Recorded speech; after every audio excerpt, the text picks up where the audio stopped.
ইরানের পক্ষে যুদ্ধের ঘোষণা দিল উত্তর কোরিয়া। তেহরানের সম্মতি পেলে ইসরায়েলে চালানো হবে হামলা, প্রেসিডেন্ট কিমের স্পষ্ট বার্তা। মধ্যপ্রাচ্যের আকাশে রাতভর মিসাইল বৃষ্টি, উত্তেজনার মধ্যে ইসরায়েলের সঙ্গে উন্মুক্ত যুদ্ধের ঘোষণা দিল লেবাননের বিদ্রোহী গোষ্ঠী, চলছে পাল্টাপাল্টি হামলা। খামেনি হত্যার প্রতিশোধ নিতে মরিয়া ইরান, এবার হরমুজ প্রণালী বন্ধ ঘোষণা করল ইসলামী বিপ্লবী গার্ড। আন্তর্জাতিক বাজারে হু হু করে বাড়ছে তেলের দাম।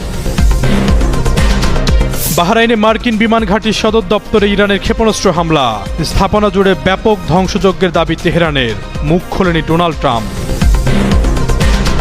মধ্যপ্রাচ্যে যুদ্ধে জড়াতে চায় না যুক্তরাজ্য, ব্রিটিশ প্রধানমন্ত্রীর ওপর চটেছেন ডোনাল্ড ট্রাম্প, দীর্ঘদিনের বন্ধুত্বে ফাটলের আভাস।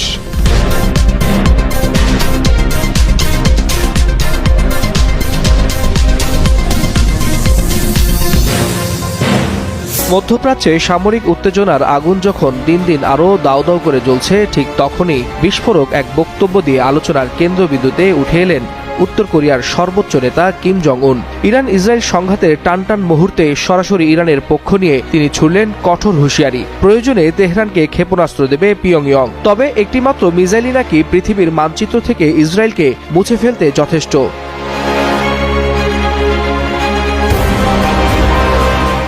গত শনিবার ইরানে ইসরায়েল যুক্তরাষ্ট্রের হামলার পর 3 দিন চুপ ছিলেন কিম। এই নীরবতা ঘিরে সামাজিক যোগাযোগ মাধ্যমে শুরু হয় নানা জল্পনা, এমনকি রসিকতা করে অনেকে প্রশ্ন তুলেন, মিসাইলম্যান কি তবে এবার মাঠের বাইরে? কিন্তু মঙ্গলবার সকালে সেই নীরবতা ভাঙতেই যেন বোমা ফাটালেন তিনি। স্পষ্ট ভাষায় জানালেন, ইরান চাইলে উত্তর কোরিয়া ইসরায়েলের বিরুদ্ধে ক্ষেপণাস্ত্র সহায়তা দেবে, আর এই ক্ষেপণাস্ত্রের একটাই নাকি পৃথিবীর মানচিত্র থেকে ইসরায়েলকে মুছে ফেলতে যথেষ্ট।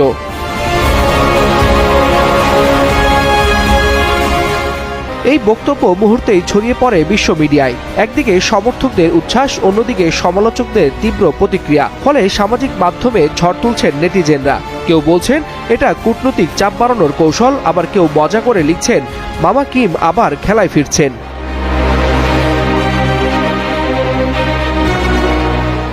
তবে ইসরায়েল মার্কিন ও ইরান সংঘাতের বাস্তব চিত্র খুবই ভয়াবহ। যুক্তরাষ্ট্র এরই মধ্যে মধ্যপ্রাচ্যের অন্তত 14টি দেশ থেকে নিজ দেশের নাগরিকদের দ্রুত সরে যাওয়ার নির্দেশ দিয়েছে। সৌদি আরব ও কাতার সহ একাধিক দেশে জারি করা হয়েছে ভ্রমণ সতর্কতা। এদিকে মানবাধিকার সংস্থাগুলোর তথ্য অনুযায়ী গত 28 ফেব্রুয়ারি শুরু হওয়া হামলার পর ইরানে এখন পর্যন্ত 1000-এরও বেশি সামরিক বেসামরিক নাগরিক নিহত হয়েছেন, যাদের মধ্যে আবার উল্লেখযোগ্য সংখ্যক শিশু রয়েছে। এমন বাস্তবতায় মিসাইলম্যান খ্যাত কিমের এই হুঁশিয়ারি মধ্যপ্রাচ্যে শুরু হওয়া দাবানলে নতুন করে ঘি ঢালার সমান, এমনটাই বলছেন বিশ্লেষকরা। ওয়ালিউল হাসানাত, যুগান্তর নিউজ। ইসরায়েলের সঙ্গে উন্মুক্ত যুদ্ধে জড়ানোর ঘোষণা দিয়েছে লেবানন ভিত্তিক ইরানপন্থী সশস্ত্র গোষ্ঠী হিজবুল্লাহ। 1 বছরেরও বেশি সময় ধরে যুদ্ধবিরতি মেনে চলার পর আর ধৈর্য ধরা সম্ভব নয় জানিয়ে মঙ্গলবার এই ঘোষণা দেন গোষ্ঠীটির এক জ্যেষ্ঠ নেতা। হিজবুল্লাহর জ্যেষ্ঠ কর্মকর্তা মাহমুদ কোমাতি মঙ্গলবার বলেন, 2024 সালের নভেম্বরে যুদ্ধবিরতির মাধ্যমে ইসরায়েল হিজবুল্লাহ যুদ্ধ শেষ হওয়ার পর থেকে তারা সর্বোচ্চ ধৈর্য দেখিয়েছেন। লেবানন সরকারের কূটনৈতিক প্রচেষ্টার মাধ্যমে ইসরায়েলি হামলা বন্ধ হবে এমন আশায় ছিলেন তারা, কিন্তু গত 15 মাস ধরে প্রায় প্রতিদিন ইসরায়েলি বিমান হামলা অব্যাহত থাকায় তাদের পিঠ দেয়ালে ঠেকে গেছে।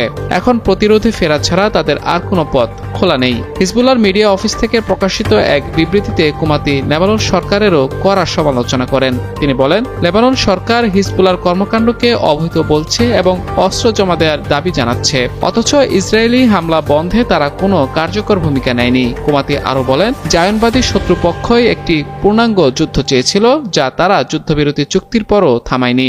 সুতরাং এখন থেকে এটি একটি পূর্ণাঙ্গ যুদ্ধই হবে। শত্রুদের উপর পর্যাপ্ত চাপ আসার আগ পর্যন্ত গুরুত্বপূর্ণ আন্তর্জাতিক বাণিজ্য জলপথ হরমুজ প্রণালী বন্ধ থাকবে বলে স্পষ্টভাবে জানিয়ে দিয়েছে ইরানের প্রতিরক্ষা বাহিনীর অভিজাত শাখা Islamic Revolutionary Guard Corps IRGC।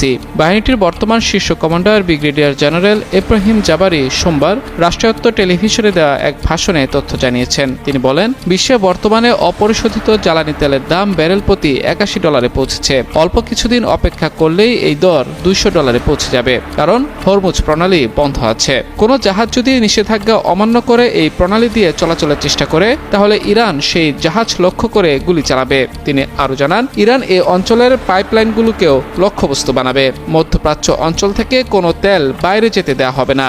যতদিন পর্যন্ত শত্রুদের উপর যথেষ্ট চাপ তৈরি না হচ্ছে ততদিন এ অবস্থা জারি থাকবে। এদিকে আরব সাগর এবং পারস্য উপসাগরকে যুক্ত করা হরমুজ প্রণালী আন্তর্জাতিক জ্বালানি বাণিজ্যের জন্য খুবই গুরুত্বপূর্ণ রুট। প্রতিদিন বিশ্বের যত তেল ও তরল গ্যাসবাহী জাহাজ চলাচল করে তার 20% যাতায়াত করে এই প্রণালী দিয়ে। ইরানের ইসলামী বিপ্লবী গার্ড আইআরজিসি দাবি করেছে তারা বাহরাইনের শেখ ইসা এলাকায় অবস্থিত একটি মার্কিন বিমান ঘাঁটিতে ব্যাপক হামলা চালিয়েছে। হামলায় ব্যবহার করা হয়েছে 20টি ড্রোন এবং 3টি ক্ষেপণাস্ত্র। মঙ্গলবার আইআরজিসির বিবৃতিতে বলা হয়েছে আইআরজিসির নৌবাহিনী 20টি ড্রোন ও 3টি ক্ষেপণাস্ত্র ছুড়ে বাহরাইনের শেখ ইসা এলাকায় মার্কিন বিমান ঘাঁটিতে বড় ধরনের আঘাত হানে। ঘাঁটির প্রধান কমান্ড সদর দপ্তর ধ্বংস হয়েছে, তবে এই হামলায় কোনো প্রমাণ দেখায়নি তারা। হামলার বিষয়ে বাহরাইনের পক্ষ থেকে এখনো কোনো মন্তব্য পাওয়া যায়নি।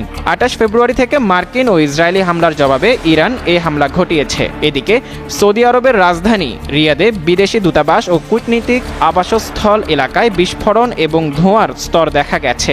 সৌদি প্রতিরক্ষা মন্ত্রণালয় জানিয়েছে 2টি ড্রোন মার্কিন দূতাবাসে আঘাত করেছে এবং আগুন ধরে গেছে। এছাড়া কাতারের প্রতিরক্ষা মন্ত্রণালয় জানিয়েছে কাতারে 2টি ব্যালিস্টিক ক্ষেপণাস্ত্র ধ্বংস করা হয়েছে। শনিবার থেকে শুরু হওয়া এই সংঘাতে ইরানের সর্বোচ্চ ধর্মীয় নেতা আয়াতুল্লাহ আলী খামেনি নিহত হয়েছেন। তার স্ত্রী সহ পরিবারের কয়েক সদস্য প্রাণ হারিয়েছেন। ব্রিটিশ প্রধানমন্ত্রী কিয়ার স্টারমারের সমালোচনা করেছেন মার্কিন প্রেসিডেন্ট ডোনাল্ড ট্রাম্প। তিনি অভিযোগ করে বলেন ইরানের বিরুদ্ধে যুক্তরাষ্ট্রের যুদ্ধে সমর্থন না দিয়ে স্টারমার সহযোগিতা করেননি। ট্রাম্প বলেন তিনি সহায়ক ছিলেন না। আমি কখনো ভাবিনি যুক্তরাজ্যের কাছ থেকে এমনটা দেখব। এছাড়াও তিনি আরও বলেন দুই দেশের সম্পর্ক এখন অনেকটাই বদলে গেছে। তিনি আরও বলেন এটা ভিন্ন এক পৃথিবী। আগে আপনার দেশের সঙ্গে আমাদের যে ধরনের সম্পর্ক ছিল এখন তা অনেকটাই আলাদা। ট্রাম্প দাবি করেন একসময় যে জোটকে তিনি সবচেয়ে শক্ত মনে করতেন সেটি এখন চাপে পড়েছে। মার্কিন প্রেসিডেন্ট আরও ইঙ্গিত দেন মধ্যপ্রাচ্যে যুদ্ধ পরিচালনা এখন যুক্তরাষ্ট্র ব্রিটেনের উপর নির্ভরশীল নয়। তিনি বলেন এতে হয়তো খুব একটা প্রভাব পড়বে না, কিন্তু তার সাহায্য করা উচিত ছিল। এর আগে ইরান যুক্তরাষ্ট্র ইসরায়েলের হামলায় যুক্তরাজ্য যোগ দেবে না বলে জানান দেশের প্রধানমন্ত্রী কিয়ার স্টারমার। স্টারমার বলেন ইরানের ক্ষেপণাস্ত্রগুলো যেসব জায়গায় সংরক্ষিত আছে বা উৎক্ষেপণের জন্য প্রস্তুত রাখা হয়েছে শুধু সেগুলোকে উৎসমূলে থামানোর জন্য যুক্তরাষ্ট্র ব্রিটিশ সামরিক ঘাঁটি ব্যবহারের অনুমতি চেয়েছে। তিনি বলেন ইরান যেন অঞ্চল জুড়ে ক্ষেপণাস্ত্র নিক্ষেপ করে বেসামরিক মানুষকে হত্যা করতে না পারে সে লক্ষ্যেই তিনি এই যুক্তরাষ্ট্র ইসরায়েলের অনুরোধে সম্মতি দিয়েছেন। তবে তিনি জোর দিয়ে বলেছেন যুক্তরাষ্ট্র ইসরায়েলের সঙ্গে হামলায় অংশ নেবে না। তিনি আরও জানান ইরানের ক্ষেপণাস্ত্র নিক্ষেপ সক্ষমতা রোধ করতে যুক্তরাষ্ট্রকে ঘাঁটি ব্যবহারের অনুমতি দিতে ফ্রান্স জার্মানিও প্রস্তুত আছে। বাহরাইনে একটি মার্কিন বিমান ঘাঁটি ধ্বংস করেছে ইরান। দেশটির বিপ্লবী গার্ড কর্পস আইআরজিসির সঙ্গে সম্পর্কিত সংবাদ সংস্থা ফার্সের পোস্ট করা এক ফুটেজে দূরবর্তী লক্ষ্যবস্তুতে রকেটের একটি ঢেউ বিস্ফোরিত হতে দেখা গেছে। এতে দাবি করা হয়েছে আইআরজিসির ড্রোন এবং ক্ষেপণাস্ত্র হামলায় বাহরাইনের শেখ ইসা অঞ্চলে একটি মার্কিন কমান্ড এবং স্টাফ বিল্ডিং বিমান ঘাঁটি ধ্বংস হয়ে গেছে, পাশাপাশি জ্বালানি ট্যাঙ্কগুলো বিস্ফোরিত হয়েছে। মঙ্গলবার এক প্রতিবেদনে এ তথ্য নিশ্চিত করে ব্রিটিশ ভিত্তিক সংবাদ মাধ্যম বিবিসি। গত শনিবার যুক্তরাষ্ট্র ও দখলদার ইসরায়েল ইরানে যৌথভাবে হামলা চালায়। এতে ইরানের সর্বোচ্চ নেতা আয়াতুল্লাহ আলী খামেনি নিহত হন বলে নিশ্চিত করেছে দেশটির গণমাধ্যমগুলো। এরপর থেকে তেহরান পাল্টা হামলা হিসেবে সৌদি আরবে যুক্তরাষ্ট্রের অবকাঠামো ও ঘাঁটিগুলোকে লক্ষ্য করে হামলা চালাচ্ছে ইরান। তেহরানকে লক্ষ্য করে ইসরায়েল ও যুক্তরাষ্ট্রের যৌথ হামলার পর গোটা মধ্যপ্রাচ্য জুড়ে যেন আগুন জ্বলছে। ক্রমেই নিয়ন্ত্রণের বাইরে চলে যাচ্ছে পরিস্থিতি। এমন উত্তপ্ত পরিবেশেই ইরানের পক্ষ থেকে এলো এবার নতুন ও কঠোর বার্তা। কৌশলগতভাবে অত্যন্ত গুরুত্বপূর্ণ হরমুজ প্রণালী দিয়ে সব ধরনের নৌযান চলাচল বন্ধের ঘোষণা দিয়েছে ইরানের ইসলামী রেভলিউশনারি গার্ড কর্পস আইআরজিসি। এই তথ্য প্রকাশ করেছে আনাদোলু এজেন্সি। স্থানীয় সময় সোমবার ইরানের রাষ্ট্রীয় টেলিভিশনে প্রচারিত বক্তব্যে আইআরজিসির প্রধান কমান্ডার জ্যেষ্ঠ উপদেষ্টা ব্রিগেডিয়ার জেনারেল ইব্রাহিম জাব্বারি বলেন মার্কিন ইসরায়েলি হামলার জবাবে এই কৌশলগত জলপথ দিয়ে আর কোনো ধরনের যাতায়াত করতে দেওয়া হবে না। তিনি হুঁশিয়ারি দিয়ে বলেন কোনো জাহাজ হরমুজ প্রণালী অতিক্রমের চেষ্টা করলে তাৎক্ষণিক হামলা চালানো হবে। একই সঙ্গে তেলের পাইপলাইনগুলোতেও লক্ষ্যবস্তুতে পরিণত হতে পারে বলে সতর্ক করেন তিনি। জাব্বারি স্পষ্ট করে জানান ইরান এই অঞ্চল থেকে এক ফোঁটা তেলও বাইরে যেতে দেবে না। বিশ্লেষকদের মতে এই ঘোষণা বাস্তবায়িত হলে বৈশ্বিক জ্বালানি বাজারে বড় ধরনের অস্থিরতা সৃষ্টি হতে পারে এবং আঞ্চলিক নিরাপত্তা পরিস্থিতি আরো জটিল হয়ে উঠবে। মধ্যপ্রাচ্যের যুদ্ধের ঘনঘটা আর ক্রমবর্ধমান অস্থিরতায় সৃষ্টি হয়েছে চরম উদ্বেগ। ইরান ও ইসরায়েল যুক্তরাষ্ট্রের মধ্যকার চলমান সামরিক উত্তেজনার জেরে ওই অঞ্চলে অবস্থানরত নিজেদের নাগরিকদের দ্রুত এলাকা ছাড়ার নির্দেশ দিয়েছে ওয়াশিংটন। নিরাপত্তা পরিস্থিতির দ্রুত অবনতি ঘটায় মার্কিন পররাষ্ট্র মন্ত্রণালয় এই জরুরি সতর্কবার্তা জারি করেছে। মঙ্গলবার আল জাজিরার এক প্রতিবেদনে এই তথ্য জানানো হয়। প্রতিবেদনে বলা হয়, নিরাপত্তা ঝুঁকির মুখে থাকা 14টি দেশের তালিকায় রয়েছে বাহরাইন, মিশর, Iran, Iraq, Israel, Jordan, Kuwait, Lebanon, Oman, Qatar, Saudi আরব, সংযুক্ত আরব আমিরাত এবং ইয়েমেন। মার্কিন নাগরিকদের জন্য এই অঞ্চলগুলো বর্তমানে চরম অনিরাপদ হিসেবে বিবেচিত হচ্ছে। মার্কিন সহকারী পররাষ্ট্রমন্ত্রী মাউরা নামদার এক এক্স বার্তায় জানিয়েছেন, বিশেষ করে ইরান, ইরাক, জর্ডান, লেবানন এবং ইসরায়েলে থাকা মার্কিনীদের দেরি না করে নিরাপদ গন্তব্যে চলে যাওয়া উচিত। জীবন বাঁচাতে যেভাবে সম্ভব দ্রুত এসব দেশ ত্যাগ করার পরামর্শ দেওয়া হয়েছে। মূলত সম্ভাব্য বড় ধরনের কোনো সংঘাতের মুখে নাগরিকদের সুরক্ষা নিশ্চিত করতে এই কঠোর পদক্ষেপ নিয়েছে দেশটি। মধ্যপ্রাচ্যের আকাশে এখন শুধু গোলা বারুদের গন্ধ। যুদ্ধের ধোঁয়ায় আতঙ্ক ছড়িয়ে পড়েছে জনজীবনে। চলমান যুদ্ধের মধ্যেই নতুন করে উত্তপ্ত হয়ে উঠেছে পরিস্থিতি। বাড়ছে আঞ্চলিক সংঘাত ছড়িয়ে পড়ার শঙ্কা। এই প্রেক্ষাপটে আরব দেশগুলোর উদ্দেশ্যে আশ্বাস দিয়েছে ইরান। দেশটির পররাষ্ট্রমন্ত্রী আব্বাস আরাকচি জানিয়েছেন, যুদ্ধ চললেও ইরানের লক্ষ্য আঞ্চলিক কোনো প্রতিবেশী দেশ নয়, বরং চলমান সংঘাতের মধ্যেই ইরান কেবল যুক্তরাষ্ট্রের সামরিক উপস্থিতিকেই লক্ষ্যবস্তু করছে। মঙ্গলবার রাষ্ট্রীয় গণমাধ্যমে দেওয়া এক সাক্ষাৎকারে তিনি বলেন, ইরান প্রতিবেশী দেশগুলোর বিরুদ্ধে কোনো হামলা চালাচ্ছে না। তার দাবি, মার্কিন সামরিক ঘাঁটিগুলোই ইরানের হামলার মূল লক্ষ্য এবং মার্কিন সেনারা অবস্থান বদল করলেও হামলা থেকে রেহাই পাবে না। যুদ্ধ চলাকালীন এই পরিস্থিতিতে আরাকচি আরও অভিযোগ করেন, কূটনৈতিক আলোচনা অব্যাহত থাকা সত্ত্বেও ইসরায়েলের সঙ্গে মিলে বিমান হামলা চালিয়ে যুক্তরাষ্ট্র কূটনীতির পথকে দুর্বল করেছে। সতর্ক করে তিনি বলেন, এভাবে সংঘাত অব্যাহত থাকলে পুরো মধ্যপ্রাচ্য আরও বড় অস্থিরতার দিকে এগিয়ে যেতে পারে। ইরান ও ইসরায়েলের চলমান সংঘাত গভীর থেকে গভীরতর হচ্ছে। এরই মধ্যে ইসরায়েল ও মার্কিন যুক্তরাষ্ট্রের হামলায় ইরানের সর্বোচ্চ নেতা আয়াতুল্লাহ আলী খামেনির মৃত্যুর খবর নিশ্চিত হওয়া গেছে। ধারণা করা হচ্ছে এর ফলে আরও ঘনীভূত হবে যুদ্ধ পরিস্থিতি। যুদ্ধের ময়দানে সমরাস্ত্রের মধ্যে ভয়াবহ নাম কামিকাজি ড্রোন। শত্রুকে মোকাবিলায় এটি বেশ আগে থেকেই ব্যবহার করে আসছে ইরান। গত বছরের জুনে ইসরায়েলি আগ্রাসনের জবাব দিতে গিয়ে 12 দিনের যুদ্ধে এই ড্রোন ব্যবহার করেছিল তেহরান। এছাড়াও বর্তমানে রাশিয়া ইউক্রেন যুদ্ধ এবং মধ্যপ্রাচ্যের সংঘাতে ইরানি শহীদ 136 ড্রোন বা কামিকাজি ড্রোনের ব্যাপক ব্যবহার দেখা যাচ্ছে।